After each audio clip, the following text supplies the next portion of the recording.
11 तारीख की शाम ग्राम पंचायत उमरिया के ग्राम लावर में सरपंच दल सिंह श्री सयाम के निज निवास स्थान पर गोंडवाना समग्र क्रांति आंदोलन के तत्वाधान में देर रात तक समीक्षा बैठक चली, जिसमें संगठन के राष्ट्रीय संयोजक श्री गुलजार सिंह मरकाम उपस्थित रहे, जिसमें आंदोलन की विभिन्न शाखाओं के माध्यम से चल रहे कार्यक्रम की समीक्षा की गई तथा भविष्य में गोंडवाना की राजनीति को कैसे मजबूत किया जाए, इस पर गंभीर चिंतन मंथन किया गया।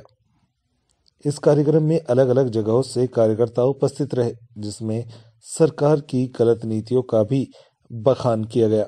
वर्तमान सरकार द्वारा जाति, धर्म, भाषा, संस्कृति की अपेक्षा पर भी बृहद वार्तालाप हुई। मंडला से असगर जैदी की रिपोर्ट, प्राइमेटी न्यूज। आप उसी जनता का दे रहे हो ना, और तो उसके बाकी का विकास कहाँ जाएगा? तो ये पूरी तरीके से विकास को रोकने का है। आज देखिए, बेरोजगारी के लिए कोई नहीं लड़ रहा है, थोड़े बहुत लड़ रहे हैं तो उनको पीट पीट के बाहर कर दिया। नौकरियां समाप्त हो रही हैं, धीरे धीरे सब प्राइवेटाइजेशन की तरफ। रेल बेच दिए, तो ये दूरसंचार बेच दिए, तो तमाम जो शासकीय जो सार्वजनिक क्षेत्र के उपक्रम हैं, जो शासन के द्वारा, क्योंकि वो सबके हिस्सेदारी के आधार पर चलते हैं, तो वो हिस्सेदारी को ख़त्म करके आपकी वो एक पूंजीपति के हाथ में दे देना चाहते हैं, ताकि पूंजीपति अपने हिसाब से काम करे। इससे आपको ये नहीं लग रहा है कि इस तरीके से प्राइवेट करने से धीरे धीरे आरक्षण ख़त्म हो सकता है और फिर जो 35% 40% में सर्विस पा जा रहे थे वो 99-98% में भी कंपटीशन होगा? देखिए सर, आरक्षण को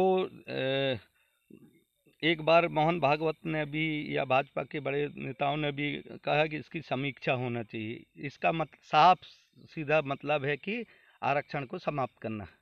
अभी हमारे जो ST SC OBC के लोग जागरूक नहीं हो रहे हैं, या उनके समझ में नहीं आ रही है कि उनकी भाषा बार बार, और तो और सुप्रीम कोर्ट तक ने भी इस बात को कहा, क्योंकि सुप्रीम कोर्ट में जो बैठे उस मानसिकता के जो जजमेंट देने वाले न्यायाधीश बैठे हैं, ये भी तो उसी मानसिकता के। आज सुप्रीम कोर्ट भी कहीं ना कहीं उस पर भी उंगली उठने लगी है, उनके निर्णयों के ऊपर उंगली उठने लगी है।